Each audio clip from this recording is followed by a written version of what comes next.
How did you meet Gareth Conley's story, and why did you want to direct this film? My producer, Kerry Roberts, gave me Garrett's book, and I read it very quickly. I think I was fascinated to hear about this thing that I'd heard about, conversion therapy, and discover the madness of it. And, then I discovered inside of it not just madness, but a lot of love and a lot of hopefulness, because Garrett's family were very particular. They sent him to this place out of love, thinking they were helping him. And that to me was such a strange concept. I thought this would be like parents who hate their kid who was like, go to this place. But to think that they thought they were doing the right thing, and that his mother in the aftermath, changed her mind, I thought that very fact was worth making this into a movie for people to watch as a way to go.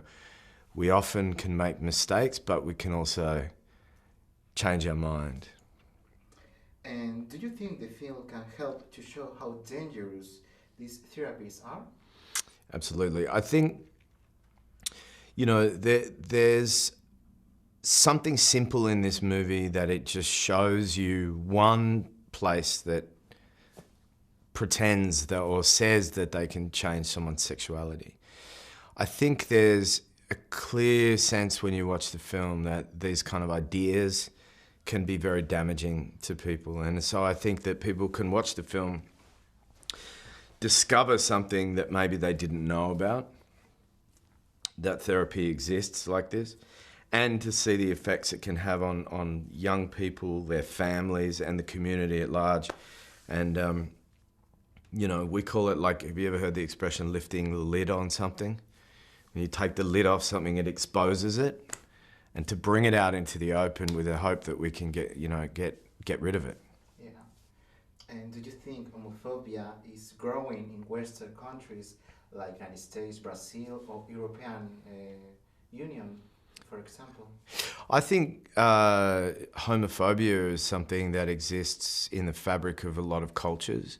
I also know for a fact, like if you look at GLAAD, who have done a statistical study, that in the recent government change in America, because of the way politics and the media spread information, and as we know in the United States, the rights and freedoms of LGBTQ people are at risk.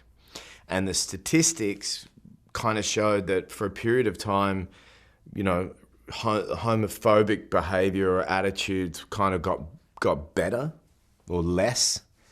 And then with the government change and new policies, and that people are moving further into a more homophobic state generally. So I don't know the exact figures and details, but it is interesting to note that, the way political figures identify and the way the media present can mean that that situation can go up and down. And, we always hope that we become more progressive, but there is a chance we always go backwards too. Yeah. Okay.